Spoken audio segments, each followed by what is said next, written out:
Nah itu di sebelah sana tuh yang itu. Itu tempat bekas kamar mandinya. Ada orang pulang pengajian, ada apa bang? Tuh, ada kuntilanak. Saya kira saya doang yang lihat. Si abang yang pulang sholat juga ngelihat. Itu ya tuh, kurang ngajar tuh digituin. Astaga. Ngelihat semua. Si itu nangis, itu tadi rumah dia. Tuh, yang ada kandang ayam tuh ya. Suasana malamnya, lihat.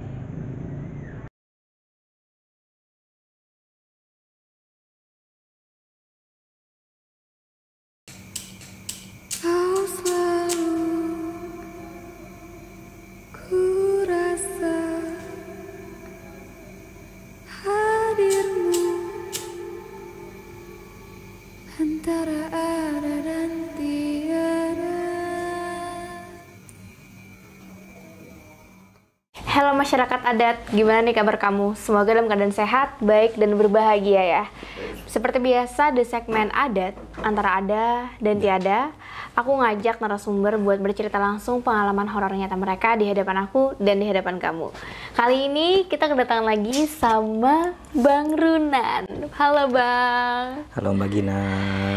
Bang, nggak bosan kan ke saya? Ya justru takutnya mereka yang bosan gitu loh. Bahkan banyak yang nanya, lu hidup lo horor banget sih bang, banyak banget pengalaman lo, atau jangan-jangan copy paste dari pengalaman orang. Gila ya, copy paste gitu. Karena kan Bang Runan emang punya kelebihan sih ya, aku bilang bisa lihat, bisa komunikasi, bisa denger, jadi ya nggak heran gitu kalau Bang Runan punya banyak cerita. Bahkan mungkin setiap tempat yang didatengin ada aja ya Bang? Ada aja. Nah dari sekian banyak cerita Bang Runan, itu kan kebanyakan abang upload juga ya di channel YouTube Bang Runan. YouTube dari Instastory.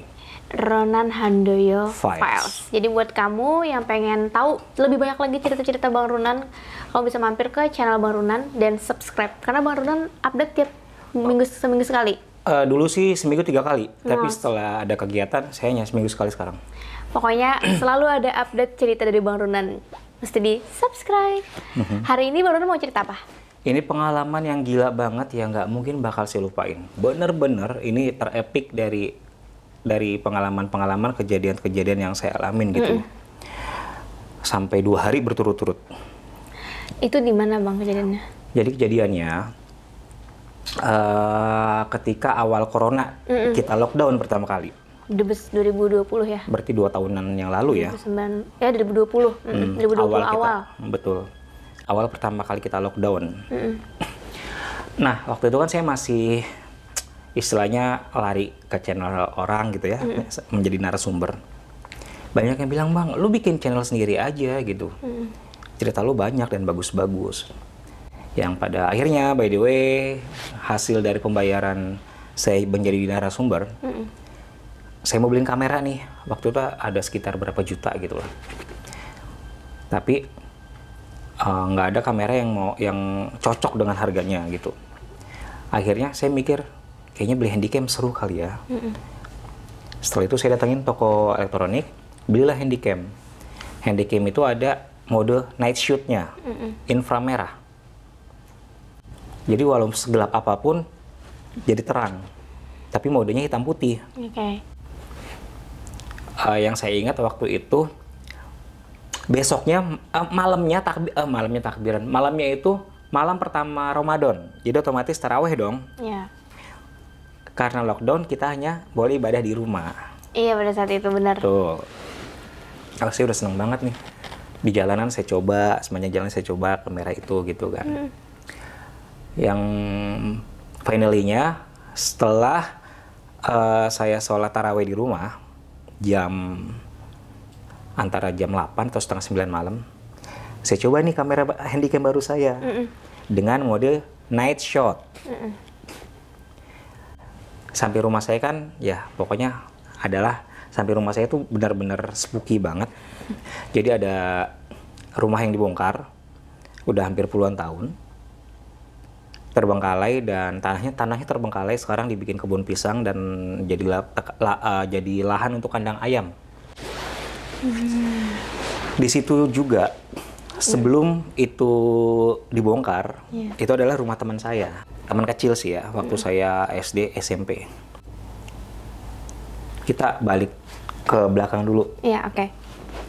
Jadi sebelum rumah ini dibongkar, saya sering main nih ke rumah teman saya ini nih, pas lagi kebelet pipis, namanya kan sebut aja Anton gitu ya. Iya, Anton. Ton, kamar mandi dong. Tuh ada di belakang dekat dapur. Saya langsung, hah, serius nih gelap banget dapur sama kamar mandinya. Udah nyampe di kamar mandi, saya nggak jadi pipis. Kenapa bang? Ada cewek. Oh. Cewek yang dimaksud ini cewek. Ada ini cewek ya. udah standby. Jadi kan kalau kamar mandi zaman dulu pakai kolam ya, kolam yang besar gitu. Dia udah berdiri di pinggir kolam. Ih, Begini aja nih ngeliatin. Saya langsung, maaf ya nggak jadi, saya tutup lagi. Udah, gue pulang ya. Karena saya udah ketakutan. Dibongkarlah rumah itu untuk perumahan. Tapi karena kita masyarakat situ belum setuju dengan harganya, hanya rumah dia doang yang dibongkar gitu loh. Dan ternyata si cewek ini saat rumah itu dibongkar, bingung dia, gue mau tinggal di mana gitu loh. oh iya. Karena memang harus ada tempat yang lainnya gitu. Karena dibongkar paksa, si cewek ini bergentayangan ke setiap rumah yang ada. Berarti dia semua rumah orang didatengin dia? Didatengin, diketok-ketok sambil nangis gitu. Gitu. Tiap malam bang? Tiap malam ada aja satu rumah di warga kita yang digangguin. Nah, finally-nya rumah saya lah paling akhir yang kena. Oh, tadinya belum kena ya? Belum kena. Finally-nya saya cuma dengar cerita orang nih. Oh, ini nih saya digangguin suara nangis kuntilanak. Jadi gini, ini rumah saya nih. Belakang tembok rumah tetangga. Tetangga juga sama. Dia lagi nyetel musik keras-keras kan. Tiba-tiba pintu dapurnya dibanting. Ditutup lagi nih. Pas ditutup, lama-lama kedengaran suara nangis katanya. Tetangga saya kan memang berani ya. Ngapain lo nangis? Gue nggak nyubit lo, gue nggak mukul lo, diem nggak? Akhirnya pintunya apa? Pintunya kebuka, dibanting lagi. Serem banget. Yang pada akhirnya rumah saya terakhir yang kena. Oke. Ibu saya lagi tiduran. Bukan. Ibu saya kan pedagang nasi uduk ya Mbak ya. Waktu itu jam 10 malam. Kita anak-anaknya udah tidur semua nih. Ibu lagi beres-beres. Tiba-tiba bangunan. Kenapa sih? Ada cewek nangis gitu. Mana nggak ada. Tadi ibu dengar ada cewek nangis kenceng banget. Ah, udah bu. Paling orang berantem gitu kan. Saya tidur lagi, tau-tau. Makin kencang? Makin kenceng. Mending saya doang yang dengar. Ibu saya, saya sama abang saya dengar. Bertiga. Deal semua. Ih, semuanya didengar. Saya langsung kesel kan. Setan segitu nih, emang setan. Kalau berani tampakin wujud lo. Jangan ganggu ibu gua, saya bilang. Tiba-tiba pintu yang tadinya pintu rumah kebuka setengah langsung krok kebuka. Saya ngeliat kayak seperti ada kelebatan sosok keluar ke samping rumah. Saya kejar kan. Pas saya kejar ya dia bersembunyi di sela-sela rumah. Ya pokoknya intinya saya kejar, bersembunyi di sela-sela rumah. Ada orang nih habis pulang pengajian. Yeah. Ini sebelum corona ya, kita flashback dulu. Iya, ini flashback masih dalam cerita itu. Ada orang pulang pengajian, ada apa bang? Tuh, ada kuntilanak. Saya kira saya doang yang lihat. Si abang yang pulang sholat juga ngelihat. Itu ya tuh, kurang ajar tuh digituin. Astaga. Ngelihat semua. Ngelihat Itu gitu. Akhirnya saya komunikasi. Kamu tinggal di mana? Dia nengok begini doang nih. Gitu. Jadi kan dia tuh bersembunyinya, ini rumah tengah-tengah ada salah-salah nih. Iya. Padahal sempit cuma 1 meteran. Tahu kan kalau 1 meteran berarti badan pun nggak muat. Tapi posisi dia kayak hologram. Setengah badannya di sini, yang depannya nongol gitu loh. Ngambang di bawahnya comberan. Oh, di sana dia. Udah gitu saya tanya, "Lu dari mana?" Nengok ke bekasnya kamar mandi yang sudah berdiri pohon pisang. Oh, berarti itu yang Bang Ronan temuin di kamar mandi. Iya, nanti ada videonya ya. Ada videonya, lihat silakan. Itu di samping rumah saya loh, samping rumah saya sekali. Oh, lu tinggal di situ? Saya langsung, "Jong, lo yang dulu yang di kamar mandi." Gitu. Yang dari zaman dulu ya. Ngapain lo? Dia curhat. rumah gue kemana, kata dia gitu. Kita pakai bahasa ini aja ya. Iya. Rumah saya mana gitu. Jadi lu dari dulu gentayangan cuma nyari rumah, jadi dia bingung. Setelah berkali-kali nyari tempat, nggak ada yang sesuai. Nggak ada cocok sama dia. Nggak ada yang cocok. Makanya dia gentayangan. Nah, seperti itu. Itu udah. Nah, finally-nya kita yang ke handycam. Tapi bentar Bang, dia akhirnya di mana tuh? Dia dapat tempat baru. Di sekitar sana juga? Belakang rumah juga, di toren air. Oh, belakang rumah Bang Ronan? Iya. Oh, akhirnya di sana dia menetap. Di toren air rumah tetangga. Oke. Dan sekarang kita masuk ke yang awal corona. Awal corona. Setelah saya beli handycam, habis sholat tarawih di rumah, Iya. asik nih, gue coba iseng-iseng mau rekam gitu kan. Ngerekam di tempat si kuntilanak itu yang daun pisang. Saya sambil cerita, nih yang waktu itu gue cerita kuntilanak mengganggu satu kampung, ini nih lokasinya gitu kan. Pas awal-awal saya ngerasa nggak ada yang aneh. Tapi pas saya buka handycam di laptop langsung, itu apaan ya? Nanti kalian lihat videonya aja ya. Ya.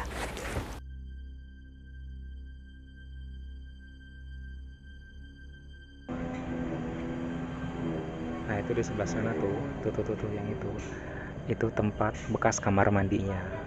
Si itu nangis, itu tadi rumah dia. Tuh yang ada kandang ayam tuh ya. Suasana malamnya lihat.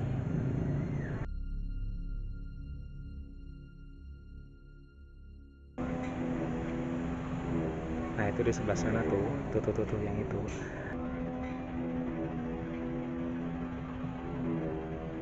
Nah itu di sebelah sana tuh yang itu tempat bekas kamar mandinya. Si itu nangis, itu tadi rumah dia. Tuh yang ada kandang ayam tuh ya. Suasana malamnya lihat. Itu apaan ya? Saya pertegas lagi. Kalau anak kecil, kenapa pas ditunjuk dia langsung kabur? Iya. Terus jalannya Mbak Gina juga udah ngeliat kan? Lihat. Jalannya kenapa langsung seret langsung gitu? Cepet banget. Terus posisinya bongkok, kayak pakai baju acak-acakan gitu kan? Udah selesai, saya bingung. Oh ini penampakan. Bukan manusia. Bukan manusia, itu anak kecil gitu. Udah nih, otomatis besoknya bangun subuh dong, harus sahur pertama. Dibangunin lah saya, Nan, sahur. Tapi saya ogah-ogahan, kepala saya pusing banget. Saya demam tapi belum terlalu tinggi. Dulu kan rambut saya tuh agak udah mulai tumbuh lagi, udah gondrong gitu ya. Sebenarnya saya setiap 3 bulan sekali itu cukur rambut. Tapi entah kenapa males banget untuk cukur rambut gitu Mbak. Dibangunin untuk sahur, saya jalan ogah-ogahan, saya mojok di depan kamar, duduk begini aja nih. Saya duduk begini, muka saya udah males-malesan gitu, nggak ada ekspresi. Nah kebetulan adik ipar cewek, Bang makan, saya cuma gini doang. Ibu, Nan makan sahur, saya gitu doang. Tapi yang pada intinya saya nggak makan. Kenapa Bang? Nggak ada niat buat makan gitu loh. Nggak ada niat buat sahur. Kata ibu, lo sakit? Saya diem. Adik ipar saya ngomong begini, Bu, si abang kok mukanya aneh ya, kayak muka nenek-nenek. Pas dia ngomong begitu, saya melototin dia begini. Saya pelototin. Saya kayak tersinggung gitu, saya pelototin. Saya langsung masuk kamar. Saya langsung masuk kamar. Nan lu nggak makan? Saya cuma diem aja, nggak nyautin. Yang finally-nya, saya nggak biasa ya. Biasanya sih kalau habis subuh tuh tidur paling bangun jam 5:30, jam 7. Ini enggak. Sampai mau zuhur dibangunin sama ibu saya. Nan, lu nggak sholat zuhur? Ibu ngeliat nih, buka kamar saya. Kan kamar saya nggak ada pintunya ya, hanya hordeng. Nan, lu nggak sholat zuhur? Saya cuma gini doang ngeliatin ibu. Sinis gitu loh. Lo sakit? Saya pelototin ibu saya. Saya tidur lagi, megang guling. Udah gitu, kedengaran suara ajan suara Allah Akbar. Saya melek begini doang. Setelah ajan berhenti, saya tidur lagi. Tapi Bang Rudon saat itu sadar nggak? Hati saya terus bicara. Oh, jadi kayak nggak bisa ngontrol gitu ya? Hati saya terus bicara, tapi yang di luar tuh Kayak mengambil alih tubuh. terus. Iya. Tapi hati saya terus bicara gitu loh. Hati saya masih menguasai, tapi hanya berapa persen. Iya. Akhirnya jam berapa? Hampir jam 2 gitu. Ibu bilang, "Nan, lo sakit?" Saya cuma gitu doang. Ibu masuk ke kamar saya, dipegang pipi saya. "Ya Allah, panas banget, Nan." Wah, saya tepis tangan ibu saya kan. "Ke dokter yuk." Segini. Saya tidur lagi. Ibu saya akhirnya keluar kan. Nan, asar. Jadi setiap ajan, saya cuma melek, dengar suara ajan, tidur lagi. Udah gitu, pas mau maghrib, saya kan muntah-muntah. Pas muntah-muntah, beberapa menit lagi maghrib gitu loh, kata ibu, udah lu batalin puasa aja. Saya diem, saya tiduran lagi, dikasih minum sama ibu. Saya minum. Pada akhirnya panas ya, tapi langsung belebak habis. Udah gitu udah. Saya akhirnya nggak puasa. Nah, di malam yang besoknya, jadi saya sehari itu cuma di kamar aja tuh, Mbak. Nggak keluar, nggak main. Nggak ngapa-ngapain, cuma Bahkan tidur. Ngobrol juga Nggak. nggak ya sama orang rumah? Nggak. Saya udah cakap-cakan nggak mandi, tapi nggak makan. Waktu itu yang dikasih minum, ibu cuma sedikit. Akhirnya cuma segelas kecil doang. Coba bayangin aja deh, satu hari sahur pun enggak, makan pun enggak, tapi cuma sedikit airnya gitu loh. Bayangin, kalau orang kan mungkin nggak akan kuat ya. Lemes banget udah itu. Hati saya terus bicara. Kedua masuk Ramadan hari kedua, Nan, sahur. Saya bangun, saya keluar, tapi ini punggung saya lebih berat lagi. Saya jalan tertati-tati, gimana sih? Kayak orang jalannya nyeret-nyeret gitu loh. Jadi kaki kanan atau kiri saya lupa. Saya jalan begini, Mbak, kayak srek. Oh, iya. Srek. Kayak orang tua gitu ya? Iya, srek. Saya duduk mojok lagi di depan kamar. Adik ipar saya begini, mojok, kayak ketakutan. "Bu, apa? Bang Runan, kok mukanya jadi lebih mirip nenek-nenek ya?" Yang kedua kali ngomong, saya langsung begini. Saya prototin lagi. "Bu, iya Bu, Bang Runan, nenek-nenek itu Bu," katanya. Saya langsung diam, saya masuk kamar lagi. Nggak makan? Nggak makan, nggak sahur. Wah, kedua kalinya nih. Di hari kedua ini, saya beneran, saya cuma tidur, nggak makan dan nggak minum. Seharian full saya nggak makan dan nggak minum. Demam saya makin tinggi. Ibu masuk kamar kan, "Ya Allah, ini udah tinggi banget gitu. Ke dokter yuk." Saya cuma, Tetep nggak mau ya, Bang? nggak mau. Saya cuma, "Lu kenapa sih?" Nggak, 2 hari bayangin nggak mandi, nggak makan. Setiap ajan saya cuma melek begini, Bang. Nggak dengerin, tidur lagi. Di malam ketiga, saya langsung berontak. "Nan, cukup. Jangan lo turutin lagi." Gitu. "Selesai, Nan. Udah selesai. Cukup, Nan. Jangan. Cukup." Digituin. Akhirnya saya keluar kamar. Yang tadinya saya nggak mau bicara dengan ibu saya, dengan adik ipar saya. Saya memaksakan diri harus bicara nih, harus speak. Kalau enggak nih, ngikutin terus. Ternyata leher saya digelayutin nenek-nenek. Oh, digendonginnya kayak gitu. Begini. Pantasan Bang Runan jalannya sama berat di sini ya? Kaki yang ini, yang kanan atau kiri saya lupa, dipegangin begini nih. 2 nenek-nenek. Satu di sini, satu di sini. Pantasan jalannya kayak gitu. Jalannya bungkuk, terus Ada 2 nenek. ada 2, dan rambut saya selalu acak-acakan gitu loh. Makanya adik ipar saya bilang, "Bu, si abang kok mukanya kayak nenek-nenek ya?" Gitu. Terus gimana, Bang? Hati saya udah berontak, saya ngomong ke ibu, "Bu." Jadi sebelumnya adik ipar saya kan, saya punya keponakan cewek. Keponakan saya ini sakitnya sakit diganggu juga gitu, diganggu ya. Dibawalah ke tukang urut yang mengerti juga. Kata tukang urutnya, "Oh ya ini sawan ini." Dari tukang urut itu, keponakan saya sembuh.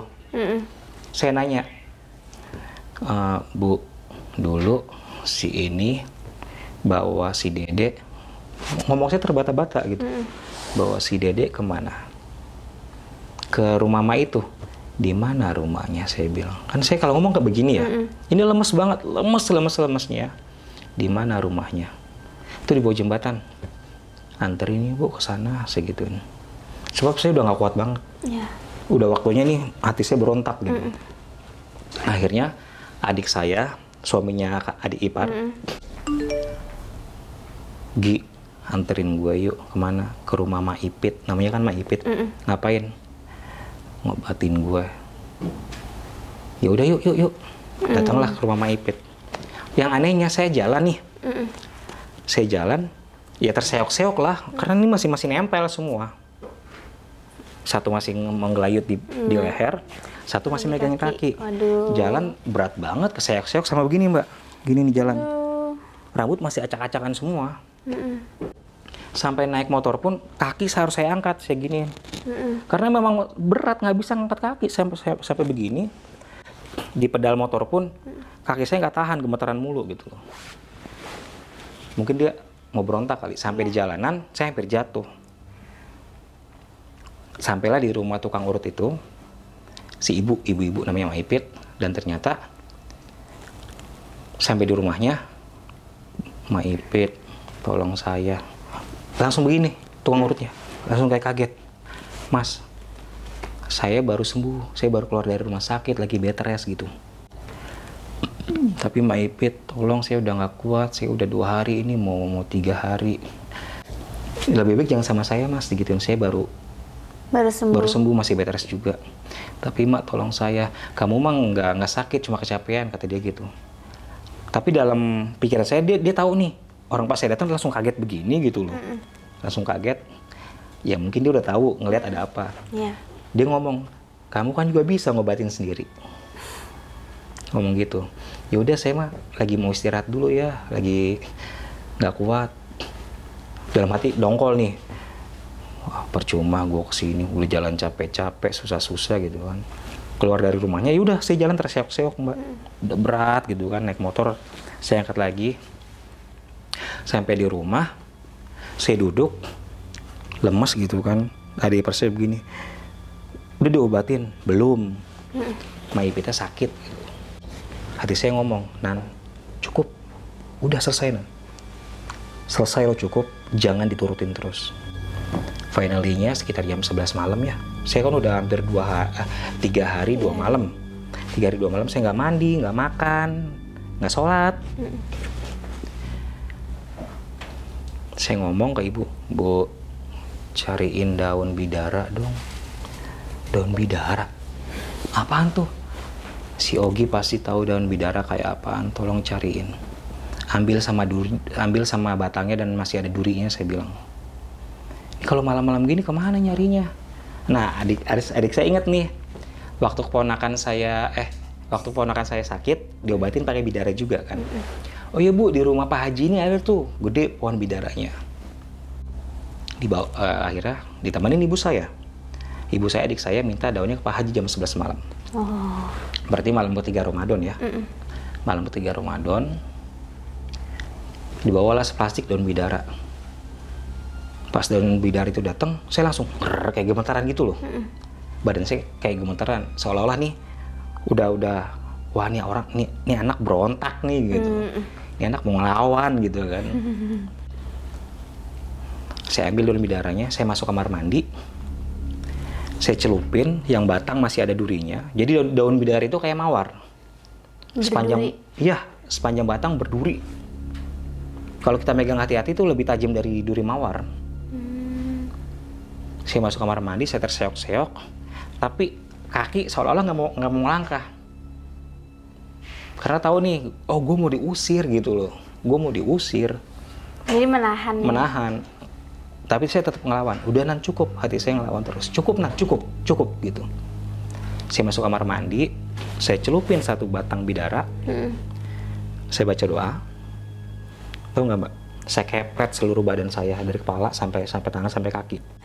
Dengan batang. Dengan batangnya ada durinya. Kepala segini, srek 3 kali. Tangan kanan, srek kayak orang udu. Srek. Yang tadinya muka saya nggak bisa diangkat begini, tahu langsung begini. Mata saya langsung bersinar lagi. Yang tadinya sejalan keseok-seok, ini nggak bisa diangkat, udah lurus lagi. Udah normal kembali. Normal. Tapi sakit nggak di ituin? Nggak ada rasa. Padahal berduri ya? Nggak ada rasa. Keluar dari kamar mandi, saya langsung begini, Bu, dipegang. Udah nggak demam? Ah, udah normal. Cepet amat kata ibu gitu. Untung nggak jadi ke dokter kata ibu. Ya udah sembuh. Besok insya Allah bisa puasa. Adik ipar saya ngelihat, tuh neneknya kemana ya? Katanya adik ipar saya gitu. Udah hilang ya dari wajah. Neneknya kemana? Kata adik ipar saya gitu. Yang pada akhirnya saya baru sadar. Itu adalah efek dari saya merekam. Emang dari mana si nenek-nenek itu? Dari kebun pisang itu, dari pohon pisang itu. Dia ngelihat Bang Ronan ngerekam, terus gendongin. Ngegendong. Efek dari situ gitu loh. Saya baru sadar. Dia balik ke pohon pisang akhirnya? Nggak tahu. Pokoknya hilang aja gitu. Hilang begitu aja. Jadi setelah saya kepret-kepret semua, seluruh dari kepala sampai kaki kayak orang udu, hilang, lepas gitu aja. Ya udah. Jadi setelah saya kepret beberapa lembar 7. Jadi kalau untuk pengobatannya harus ganjil ya, nggak boleh genap. 7 lembar daun bidaranya saya masukin ke dalam bak. Saya doa juga, saya mandi. Saya mandi. Harusnya kan kalau orang demam nggak boleh mandi ya. Iya. Ini nggak. Setelah saya kepret-kepret normal semua. Tapi bener-bener seger ya Bang? Seger banget. Jadi yang muka kucel-kucel gitu langsung saya bisa ngangkat kepala lagi, saya bisa jalan normal lagi. 3 hari 2 malam loh. Tapi kuat banget sih, nahan 3 hari. Ya nggak 3 hari, 2 makan, malam. nggak minum, Iya, nggak makanya. sholat, coba bayangin. Efek ke tubuh tuh kan aduh. Iya. Dan saat saya keluar dari kamar mandi, adik ipar saya pun gini, itu nenek-neneknya kemana gitu. Ibu juga bilang, lu kok seger sih? Lu udah nggak demam? Enggak, udah selesai kok. Udah. Saya nanya ke adik ipar saya, lu ngeliat apaan? Abang dipeluk nenek-nenek. Iya nih, pada ngegendong kemarin. Oh, berarti ada ipar Bang Ronan emang ngelihat nenek-nenek. Dia Iya. ngeliatnya 1 atau 2 kalau Bang? Yang dilihat 2. Oh, berarti sama ya? Sama. Lagi yang di atas meluk begini, kakinya di pinggang melingkar gitu. Aduh. Yang satu megang kaki begini. Aduh. Makanya rambut saya tuh aut-autan gitu loh, dan nggak mau merawat diri. Parah sih. Padahal itu Ramadan loh ya. Iya. Tuh kata siapa? Bulan Ramadan setan dikunci atau di penjara atau dibelenggu. Yang dibelenggu adalah hantu setan yang ada di sini. Tapi kalau mereka ya, ntar Tetap lihat ada. videonya dah ya. Ada videonya kalau nggak percaya. Si hantu anak kecilnya itu Iya, kerekam. nanti kalian lihat nggak? Nanti aku lingkarin merah aja kali Iya. ya. Biar lebih mudah ngelihatnya. Nah itu di sebelah sana tuh yang itu.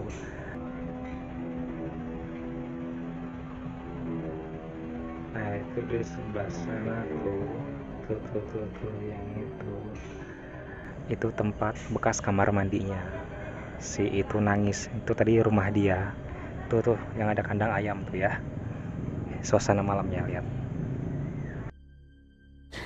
Nah setelah itu berarti hari ketiga nih saya udah sembuh ya. Udah sembuh. Sorenya saya nge-record nih suasana malam sama suasana siangnya seperti apa gitu. Sampai saya tunjuk nih yang tempat kuntil anaknya, itu yang tempat si anak kecilnya nongol gitu. Yang finalnya itu Mbak, kalau orang normal kan hampir 2 hari 3 malaman nggak makan tuh ya lemes ya. Iya. Ini mah enggak. Jadi yang adanya kalau ngedengar ajan cuma Allah Akbar, Allah Akbar, Melek gitu ya? melek, sambil meluk bantal. Ajan selesai begini lagi. Ya. Anu banget. Kuat banget Bang Ronan. Yang finalnya ini hati saya masih saya hidupkan Iya. kan. Nan cukup. Nan cukup. Udah jangan diturutin lagi. Selesai gitu loh. Berarti benar tuh kata siapa Bu Ipit ya tadi. Dia bilang Bang Ronan bisa nyembuhin ngobatin sendiri. sendiri. Makanya saya kalau ada apa-apa, setiap habis explore atau habis dari manapun, saya selalu minum air rebusan daun bidara, saya campur daun kelor. Oh, itu buat mengusir mereka tuh gimana? Oh iya. Sebab kan daun bidara itu sunnah Nabi untuk mengusir jin. Oh, Sunnah pengetahuan Nabi. saya nih. Tapi harus ganjil. Mas ganjil. 3, 7, 11, 5 bisa? 5 bisa. Oh, yang penting ganjil ya Bang? Yang penting ganjil. Dan entah ini mitos atau memang suatu kebetulan, kalau kita motongnya malam-malam, minta tanpa izin sama yang punya, besoknya daun bidaranya mati paginya, pohon bidaranya mati. Oh. Berarti harus izin. Harus izin dan nggak boleh malam. Kemarin diambilin malam. Malam, tapi izin. Tapi jadi nggak apa-apa ya? Nggak apa-apa. Kalau lagi butuh, terus orangnya nggak ini, kebanyakan sih mati gitu loh. Kalau misalnya metik daun bidaranya di hutan gitu kan nggak ada yang punya, itu nggak apa-apa? Nah itu saya belum dapat kasus yang kayak gitu. Biasanya emang ada yang punya ya? Ada yang punya. Oh berarti emang bisa dipelihara gitu tanamannya? Iya, daun bidara itu kayak pohon-pohon perdu. Tahu pohon seri kan? Tahu. Sekali tanam, blek, tumbuh liar dia. Tapi orang belum tahu manfaatnya untuk apa gitu. Berarti bagus dong kalau kita punya pohon bidara. Bagus. Kalau kita tanam di depan rumah, dia itu maaf ya, untuk menangkal semua yang masuk. Wah, boleh. Dari luar, apalagi sihir. Wah, boleh tuh nanti kalau punya rumah ditanemin daun bidara. Daun bidara. Ya, Yang saya anehnya itu Mbak, saya kepret-kepret dari kepala sampai kaki. Nggak kerasa sakit. Iya kan berduri katanya. Berduri. Coba deh nanti kalau kalian lihat pohon bidara, kalian pegang begini tuh durinya lebih tajam dari duri mawar. Duri mawar kan besar-besar. Dia kecil-kecil dan intens di setiap batang. Intens banget. Sampai pada akhirnya saya ngecek gitu kan, udah. Oh nggak ada bekas lecet sedikit. Iya nggak ada merah-merah gitu nggak juga. Ada. Ya? Wow. Berarti emang dia ngepretnya si jin. Nah, dalam hati pun saya ngomong gini, rasain lu, bener. Dalam hati saya ngomong, rasain, pergi nggak lu gitu. Udah cukup. Hati saya ngomong, udah cukup, selesai gitu. Saya saking gemesnya, hampir 3 hari lah. Iya lama tuh Bang. Saya nggak makan, nggak minum, nggak sholat, nggak mandi, coba bayangin. Jadi nggak karuan gitu kan akhirnya. Dan ibu saya bingung, untung belum ke dokter, coba kalau sudah ke dokter. Tapi Bang Runan pernah ketemu lagi nggak sama sosok nenek-nenek itu? Belum pernah. Berarti udah itu pertama dan terakhir ya sama mereka? Tapi kalau yang di kebun pisang, banyak yang ditemuin, yang dari genderuwo lah. Berarti di kebun pisang itu banyak makhluknya ya? Yang waktu itu saya sempat nelpon Bagina apa gimana ya, saya lupa deh. Kita lagi ngobrol, lagi teleponan, saya lupa. Tiba-tiba saya udah masuk ke area kebun pisang itu gitu. Pas saya nelpon, lagi menghadap ke belakang, siapa di tengah-tengah pohon pisang tuh? Tahu-tahu gerak-gerak. Kelihatan tangan. Ternyata kuntilanak. Iyalah. Emang kuntilanak ini hantu yang suka eksis ya? Iya. Ada di mana-mana Iya. dan suka menampakkan diri ya? Betul. Awalnya saya kira pocong, tiba-tiba dia gerak, tangannya kelihatan. Wah. Saya mau bilang ke teman saya, lupa deh saya nelpon Bagina apa ya? Oh, Bagina yang saya minta, Mbak tolongin saya dong nih, saya dolar kuning gitu. Oh, yang kemarin ngurus YouTube itu. Iya. Iya. Oh iya kita teleponan tuh kemarin. Memang. Mbak saya dolar kuning nih gitu. Saya lagi di kebun pisang itu Astaga. nyari sinyal. Walah. Saya lagi nyari sinyal. Baru lagi di kebun pisang. Astaga. Akhirnya saya nengok, ini apaan? Waduh. Iya saya pindah gitu. Jadi ada gangguan, tetangga saya mau nganterin kuli proyek, nyari kontrakan atau kos-kosan jam 2 malam. Ngelewatin kebun pisang itu. Kedengaran suara, wah, gitu loh. Ya, mereka kaget itu suara apa. Yeah. Dari rimbunan pohon pisang itu ada mata merah. Bunyi kresak. Lari lah mereka semua. Diceritain pagi-paginya. Oh itu malam ya jadinya. Genderuwo. Aduh. Tapi kebun pisang itu memang udah lama ada ya Bang? Udah lama setelah rumah itu dibongkar. Karena nggak selesai akhirnya Iya. ya, nggak jadi perumahan. Kan kita belum mau pindah. Berarti selama itu juga. Rumah itu kosong dan dibuat tempat sampah. Berarti udah berapa tahun Bang? Hampir 25 tahunan. Ya. Nanti lihat deh videonya ya. Iya boleh. Ada videonya. Wow, Bang Runan. Bahkan Seru banget. banyak yang bilang, oh cerita lu banyak banget sih. Ya itu. Nanti saya kalau kalian nggak ini itu ada videonya juga. Tapi emang kawasan tempat tinggal Bang Runan ini ya epic ya ceritanya ya. Banyak macam-macam terjadi. Sebelah rumah saya pun ya itu. Banyak yang lihat di balkon rumah tetangga. Jadi waktu belum jadi rumah, belum selesai rumahnya sebelah rumah saya, itu ada pohon nangka. Atasnya sudah habis, batangnya kan masih ada sisa. Iya. mau ditebang, gergajinya nyangkut. Dipakein pahatnya nyangkut. Ditebas pakai goloknya nyangkut. Oh, berarti nggak bisa ditebang? Nggak bisa. Sampai sekarang tuh? Sekarang bisa. Sekarang udah bisa? Dikasih syarat. Oh, syaratnya apa Bang waktu itu? Iya, itulah apa yang diminta. Ada kembang, ada apa lagi ya saya lupa. Itu kembangnya kembang 7 rupa gitu 7 ya? rupa. Jadi ada kembang, terus dia bilang siluman, ternyata siluman ular di situ. Oh. Cariin saya tempat baru, kata dia. Oh, biasanya kayak gitu-gitu karena dia nggak ada rumahnya lagi ya, makanya dia bete gitu lah ibaratnya. Kalau kembang 7 rupa ini kan sering banget nih Bang jadi syarat-syarat kayak gitu. Emang ada mitosnya atau asal-usulnya nggak kenapa kembang 7 rupa itu apa ya namanya, kayak familiarnya sama hal yang berbau gaib gitu? Aromanya. Itu Wanginya. Emang disukai sama mereka? Iya. Aromanya seperti itu. Jadi gini, kalau ada makhluk halus yang tiba-tiba memunculkan aroma wangi, ya itu makanan mereka itu kembang. Dan bukan yang busuk-busuk. Misalnya makan sesajian, buah-buahan, otomatis mereka akan mengeluarkan bau yang harum. Dan biasanya nggak jahat gitu loh. Oh, berarti kalau mereka mintanya yang bagus-bagus gitu ya, ibaratnya bunga wangi. bagus wangi. Berarti mereka bukan jin jahat. Bukan jin jahat, walaupun itu katanya kuntilanak lah, apalah. Tapi mereka intinya hanya ngasih tahu, oh ini gua ada loh, tapi gua nggak mau ganggu, gua cuma ngasih unjuk lewat wangian gua. Tapi kalau yang baunya busuk, ya otomatis dia akan mengganggu. Biasanya bau busuk itu berarti makanannya yang kayak sampah-sampah gitu ya? Sampah, bangkai, dan tempat tinggalnya di situ juga, di tempat yang berbau. Makanya kalau tempat-tempat kotor kayak gitu jadi sarang jin tuh emang bener ya? Betul, apalagi kamar mandi. Karena emang tempat pembuangan kotoran, karena kita mandi kan buang kotoran dari tubuh. Jadi itu juga kalau kalian merasa dirinya nggak nyaman, ya jangan buru-buru merasa gimana gitu. Coba aja siapin daun bidara. Ya. Tapi yang pertama adalah kenali dulu ini gejala medis atau non medis gitu. Karena sakit itu ada 2 ya Bang. Betul. Ada emang karena medis, ada yang non medis. Kalau medis ya berarti obatnya harus secara medis. Ke medis dulu. Harus ke dokter ya. Betul. Kalau emang non medis ya harus dengan. Iya. Bahkan kebanyakan yang DM saya, Bang, gue kok gini ya, gue sakit gini. Saat saya bilang lu sakitnya medis, dia nggak terima, malah pengennya non medis. Ya nggak bakal cocok pengobatannya. Ya, aneh banget saya giniin. Aneh ya kamu ya. Orang tuh pengennya sakit normal biar bisa diobatin. Lu malah pengennya sakit non medis gitu. Tapi aneh Bang, udah ke dokter belum? Belum, baru ke bidan. Iya, saya langsung diem.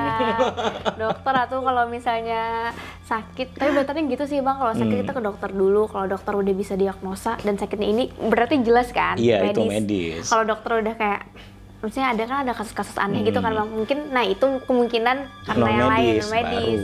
Baru cari alternatif gitu kan Bang. Oke. Jadi itu Mbak, setiap yang DM, kalau saya bilang sakitnya dia medis, dia nggak mau terima, maunya non medis gitu loh. Aneh. Malah pengen sakitnya kayak gitu-gitu. Lalu saya jadi yang diikut nenek 2 hari 2 malam maunya berontak gitu kan, dia kok malah bangga. Aduh, aneh-aneh aja emang ya. Pokoknya jangan jadi manusia aneh deh. Ya betul. Oke. Oke Bang Runan, ada lagi yang mau diceritain? Itu aja sih, tapi nanti buat ngelihat sosok hantu anak kecilnya seperti apa dan kebun pisangnya seperti apa, lihat videonya aja deh. Oke. Kamu bisa lihat ya videonya. Dan menurut kamu nih setelah lihat tadi gimana? Kamu ngelihat seperti apa bentuknya? Atau bahkan ada yang bisa ngelihat secara detail? Siapa tahu kan yang punya kemampuan khusus gitu. Oh ini kayak gini matanya, hidungnya segala macam. Silahkan tulis di kolom komentar. Aku ingetin lagi buat kamu yang suka cerita-cerita Bang Runan, karena Bang Runan ini banyak banget ceritanya. Kamu jangan lupa untuk di subscribe channel Bang Runan di Ronan Handoyo Files. Aku sama Bang Runan pamit undur diri. Bye. Assalamualaikum warahmatullahi wabarakatuh. Hai guys, thank you udah menonton video ini sampai habis. Jangan lupa untuk di subscribe, nyalakan loncengnya, like, comment, dan share. Bantu aku untuk membangun channel ini sebagai channel nomor 1 penjelasan mengenai mitologi, horor, dan misteri.